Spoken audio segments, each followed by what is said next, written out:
దేవుని సన్నిధి మందిరము అని మనం దాన్ని అలా మందిరానికి వెళ్తున్నాను.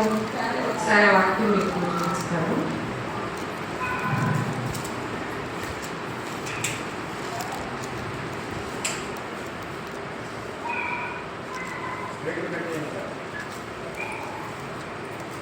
ఇర్మియా గ్రంథంలో 7వ అధ్యాయము 3వ వచనంలో సైన్యములకు అధిపతి ఇశ్రాయేలు యొక్క దేవుడు యెహోవా ఇలా సెలవిస్తున్నాడు, నేను ఈ స్థలంలో మిమ్మల్ని నివసింప చేయనట్లు మీ మార్గంలో మీ క్రియలను దిద్దుకొనండి.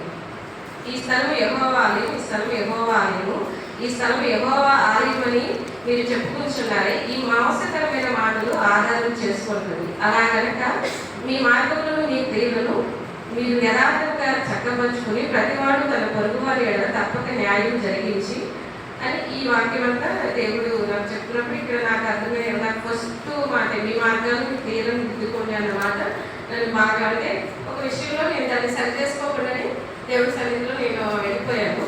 అది దేవుడు నాకు అర్థం చేశాడు అనమాట. అంటే మీరు నీ హృదయాన్ని సరి చేసుకోకుండా ఈ స్థలము యెహోవా ఆలయం అని మోసకరమైన మాటలు ఆధారం చేసుకుంటావు.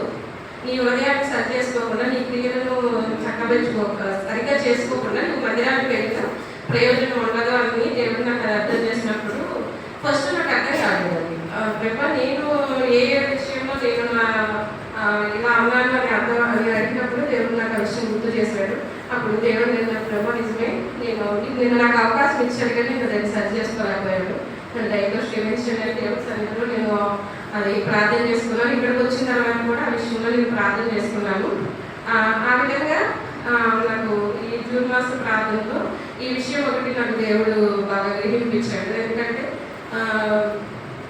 నేను 30 దినాలు ఒక్క దినం కూడా మారకుండా వెళ్ళాలి, నా హృదయాంతరంగంలో నాకు మార్పు కావాలి అనేది నేను కోరుకుంటున్నాను. అంటే మరి మొదటే నాకు నా హృదయాన్ని సరి చేసుకోకుండా 30 దినాలు నేను దేవుడి సన్నిధికి వచ్చిన ప్రయోజనం ఉండదు, నువ్వు వెళ్ళటం వలన ప్రయోజనం లేదు అనేది దేవుడు నాకు ఈ విషయం అర్థం చేశాడు. అలాగే 7వ తారీఖుని చెప్పిన మీ నోటి మాటల వలన మీరు ఏమైనా చిక్కుపడిపోతే వెంటనే అది విడిపించుకోండి అన్న మాట త్వరగా ఇప్పించుకోమని చెప్పారు కదా. ఆ మాట విషయం ఏంటంటే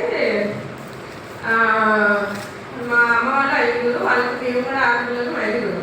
అందులో మేము అందులో 3 బాగా ఎక్కువగా ఉంటాం, ఇంకా 2 కొంచెం తక్కువ ఉంటుంది.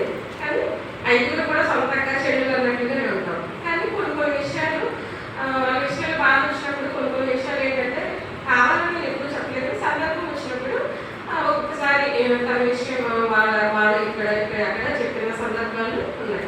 అది నాకు ఎన్నో రోజుల నుంచి నాకు అది చాలా బాధ అనిపిస్తుంది. అది నాకు అర్థమవుతుంది ఇది కరెక్ట్ అయితే కాదు.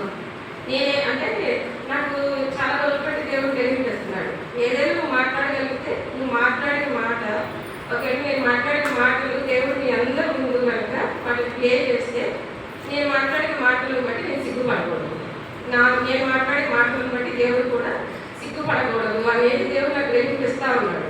ఉన్నప్పుడు నిజమే కదా నేను ఆలోచించుకున్నట్టే అనిపించింది. ఒకవేళ నేను మాట్లాడిన మాటలు ఈ కనుక దేవుడు ఇక్కడ ప్లే చేస్తాడనుకో వాటిని బట్టి నేను సిగ్గుపడతాను. ఎందుకంటే ఇప్పుడు నేను ఏమైనా బాగుంటే నాకు ఫస్ట్ నుంచి అలవాటు ఏంటంటే మధ్య గారు మేము ఏదంటే మన ఇద్దరం సరి చేసుకున్న మధ్య ఇది బయటకి ఇంకొక వాళ్ళు వేరే వాళ్ళకి ఎవరికో చెప్పి ఇప్పుడు నా మీద ఏదైనా బాగుంటే మీకు నాకు చెప్పండి, నేను ఏదైనా మీకు చెప్తాను. అలా ఫస్ట్ నుంచి మేమిద్దరం సరి చేసుకోవడం నాకు అలవాటు అయిపోయింది.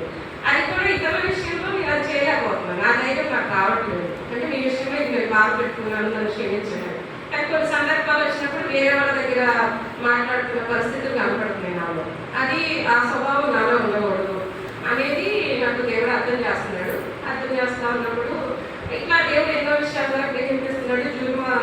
రిట్రీట్కి వెళ్ళినప్పుడు కూడా అయ్యారు కూడా అదే చెప్పాడు, మీకు ఇతరుల గురించి ఏదైనా తెలిస్తే ధైర్యంగా వెళ్ళి వాళ్ళకి చెప్పి వాళ్ళు సరిచేయగలిగితే వాళ్ళు సరిచేయండి, లేకపోతే మీరు వారి గురించి కన్నీరు విడిచి ప్రార్థన చేయండి. కానీ 3వ వ్యక్తి దగ్గరికి వెళ్ళి దాని గురించి మాట్లాడి మీరు మాట్లాడవద్దు, అలా చేయవద్దు, విమర్శించవద్దు అన్న మాట అట్లు రిట్రీట్ అంతట్లో కూడా పట్టుకుంది అన్నారు. ఆ ఒక్క మాట అంటే చాలా మట్టులో మాట్లాడేది అవి కూడా ఉన్నాయి.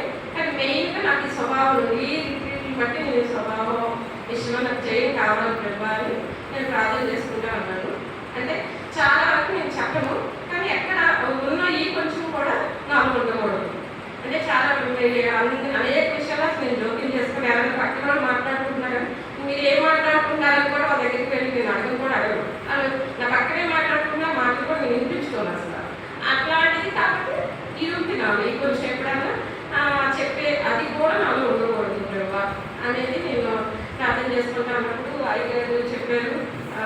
వాళ్ళకి చెప్పిన తర్వాత నేను ప్రార్థన చేసుకున్నాను. 3వ రోజున నేను వాళ్ళకి ఫోన్ చేసి రికార్డ్ చేసి నేను వాళ్ళ దగ్గర రికార్డ్స్ మొత్తం వాళ్ళకి పంపించేసాను.